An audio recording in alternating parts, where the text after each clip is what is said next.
Welcome back to Red Zone DFS, everybody. I am Vinny, and I am going to be breaking down our top 10 fantasy running backs of 2022. So without further ado, let the fighting commence. Here's my list for the top 10 backs to keep an eye on this year. Ranking at number 10, Elijah Mitchell. Look, this may seem like a bold pick, but this kid's a stud. He's going to be the number one back in San Francisco, no doubt about it, and Kyle Shanahan will ride him. There's some misconception that Kyle won't ride his running backs, that he's got this rotation, that he likes to mix and match different guys. That's just not true. When he's got a solid back and he's got a dude, he will pound that guy into the ground.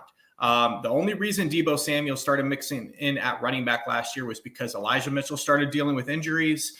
You had Jeff Wilson that was hurt. Trey Sermon looked terrible. They didn't trust anyone behind Elijah Mitchell. So Deebo by default started to get touches, and lo and behold, he turned out to be their best running back, but he is going to be more at receiver this year. Yeah, he's going to mix in a little bit, but this is Elijah's show. Make no doubt about it. No bones about it. He was top 5 in rushing yards per game last season and 8th in total rushing yards in just 10 games that he started. This team's going to rely heavily on the run game early with Trey Lance. He could be a huge, huge fantasy asset this year for you. So if you see Elijah Mitchell there in rounds 3, 4, 5, I would jump all over him because it could be the difference for you. Moving on to number 9, Nick Chubb. I'm expecting Cleveland to ride the running game this year. They kind of have to, right? With the uncertainty in the quarterback position, we don't know what's going to happen with Deshaun. Kareem Hunt has requested a trade. Who knows what's going to happen there? But he's already getting insane volume and insane production with Kareem Hunt in the mix. Yeah, I know it's frustrating that Kareem steals some of the pass catching downs, steals some of the touchdowns from you. But if Kareem Hunt gets traded, we're going to see monster volume from the Chubby. He was already second in the league last year in rushing yards, and you have to expect more of the same, right? So I love some Nick Chubb, number 9 for me. Moving on to number 8, he's back, Saquon Barkley. He probably makes the training camp all hype team for 2022. If you've seen all the videos out there in social media and everybody all over his jock, but in all seriousness, he finally looks healthy and explosive again. And let's be honest, he's a top 5 talent when he's healthy and rocking and rolling. So if his team was better, he'd be much higher than this for me. His team's going to be terrible, but they finally have a real coach there in Brian Daboll. He's offensive minded. He's going to learn and figure out a way to use Saquon and get this guy 20 to 25 plus touches a game. He's going to catch 50 plus balls for you. They're going to use him in the screens, out of the backfield in the route tree. So I love Saquon Barkley, being that if he stays healthy. I have him ranked number 8 right now, but he could very well end up as a top 5 back if he can stay healthy all year. So Saquon, number 8. Moving on to number 7, Najee Harris. Look, Pittsburgh rode Najee last year, and that was everybody's big concern, right? He had almost 400 total touches of the football last year, 1,600 yards. Their quarterback situation didn't get any better, but I don't think it really got much worse either. Like, Roethlisberger was just a name, but basically a walking tackling dummy out there last year. I don't see any reason that Mitch Trubisky or Kenny Pickett's not going to throw Najee the ball as much as they did last year. So I don't expect anything less than last year. The offensive line, yeah, they didn't make any massive upgrades, but they should be a little bit improved. They've got the receivers out there, obviously, that should help prevent at least a little bit of Trubisky can show some signs of life without having to see 8-man boxes. So, they're going to continue to ride Najee. They spent a first-round pick on him. He's their dude. He is their best player on offense, in my opinion. He looks like he's bulked up a little bit. He's going to be fine, and they're going to give him a ton of touches. So Najee Harris at number 7 for me. Number 6, Dalvin Cook. Look, it's another back that just needs to stay healthy. Dalvin's the full package. He's obviously a 3-down back there. I know they got Alexander Madison and some other dudes that do mix in, but he's the clear number 1 there at Minnesota when he's healthy. He had 250 carries last year, 1,100 yards on the ground in just 13 games. If he plays, 16, 17 games for them, he could very well end up at 1,500 yards this season.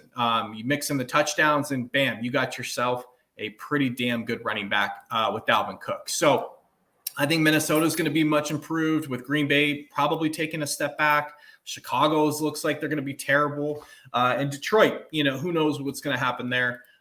There's only so many kneecaps out there you can bite. So I have no fears about Dalvin Cook. Again, fingers crossed he can stay healthy, because he's a dude for sure. So he's my number 6 back to watch this year. Number 5, Joe Mixon. Look, he's the guy that just completely flies under the radar. And a lot of that is because Burrow and Chase and all those guys are high flying and they get a lot of the pub. But Joe Mixon had 1,200 yards last season on the ground with almost 300 carries and 16 total touchdowns. He's a massive, massive part of that offense. Very similar to Austin Ekeler, who we'll get to. But he should have one of the best offenses around him, which will allow him to see soft rushing defenses, light boxes, meaning he will not see linebackers and safeties creeping up to give that 8-man box, because they're so terrified of Jamar Chase, T. Higgins, and Tyler Boyd, and all those guys. So he's got the opportunity to see very light rushing defenses this year. And Joe Mixon, I have him as my number 5 back going into this season. Number 4, Austin Ekeler. He caught 70 passes last season, which is absolutely insane. He went over 1,500 total scrimmage yards and 20 touchdowns, which is just bananas. Again, similar to Mixon, he's going to see very light rushing defenses in terms of the alignment and the boxes. So yeah, Austin Ekeler is a top 5 back for sure this year. They're going to use him as the primary back. He's going to catch a ton of balls. And again, with so many teams afraid of Herbert, Mike Williams, Keenan Allen, he should see a ton of usage and have a lot of success this season. So I expect Austin Ekeler to repeat as a dude. Number 4, Austin Ekeler. Moving on to number 3 here, the return of CMC. Let's hope and pray that he can stay healthy. Like a lot of these guys, kind of interesting. But if he can stay healthy, we forget how good Christian McCaffrey is when he is healthy. He's one of the best players in the league, not just running backs, one of the most explosive guys in the league with the ball in his hands. Carolina should be improved. They used their 1st-round pick on an offensive lineman, should help in the running game. The quarterback situation hopefully will be a little bit better, but there's also rumors he's going to be used all over the place this year. Slot receiver, they're going to be using him in a bunch of different ways. So being that he's the focal point of that offense, I think you got to take a chance on him, early in the top 5 if he's there. Because if he's healthy, he's one of the few guys with RB1 upside in fantasy football. No doubt about it. Moving on to number 2. Look, everybody's downgrading this guy. They keep talking that all these statistics and in history, these guys fall off a cliff. He's taken too much of a beating over the years. Someone can't handle this much volume. Stop with that. Until I see Derrick Henry take a step backwards, I'm not fading him. There's just no way I'm doing it. This guy finished top 10 in attempts and yards in only 8 games last year. We talk about the injury thing. He had a freak injury, a broken bone in his foot. It wasn't like a lingering hamstring, or this guy's had lingering injuries his whole career. Derrick Henry is a freak. He is not like any running back we've seen in a very long time. And the amount of usage that he gets, take AJ Brown out of that offense, he's only going to get more usage this year. So the entire offense is built around him. We know what they do. He's going to get the rock 30 plus times a game. He actually catches passes out of the backfield as well. He's my number 2 back and probably 1B for me, to be totally honest. In that weak division, I love Derrick Henry. I may be wrong on this, but if everyone's going to fade him, I'll happily swim upstream and take another shot on him as a top 3 pick this year in fantasy football. And then number 1, Jonathan Taylor. No surprise here. Obviously, he led the league in carries, yards, rushing touchdowns. He's really the clear-cut back there. I know you got Mac there to take some of the receiving duties off of his plate, but as we saw, Jonathan Taylor started catching passes last year. So he is one of the main and key 3-down backs in the league. The offense is built around him. He's now got Matt Ryan to kind of hopefully open some things up. I don't think he's quite as washed as when we saw Phillip Rivers there. So that alone should help him being able to loosen up the defense a little bit.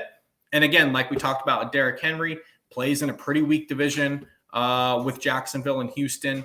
I think Jonathan Taylor is going to just absolutely have a monster season again And you should definitely, if you have the number 1 pick, take Jonathan Taylor. So that pretty much wraps up my top 10 backs for 2022. I know you're probably yelling at the screen that there's 2 guys specifically that I left off this year. My notables that are missing that I know, again, it's going to piss some people off, but I really don't care. Number 1, Alvin Kamara. Look, I really don't know what to expect in New Orleans in terms of the offense. He's already downgraded with Jameis not targeting the running back position like Breeze used to do. So right there is a downgrade.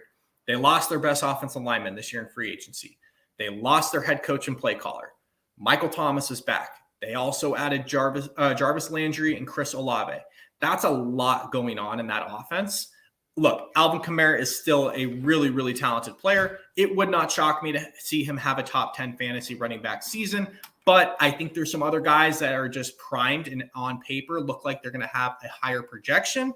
And Alvin Kamara may be getting suspended at some point this season. So we have that going for us. So yes, I have Alvin Kamara as of today outside of my top 10. And then moving on, the other guy that I'm sure everybody's freaking out about is Javonte Williams. Look, he's an incredible talent. He's going to have his time. He is going to be a top 10, maybe even a top 5 back here pretty quickly in this league. But I just can't put him in the top 10 yet. We are going to see probably less rushing out of this team this year for Denver. Nathaniel Hackett obviously has got Russell Wilson now.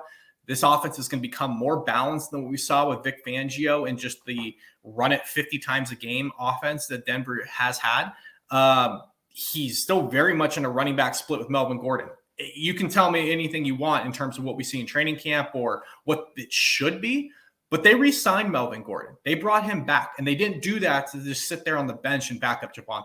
Melvin's going to play, and Melvin's going to take snaps.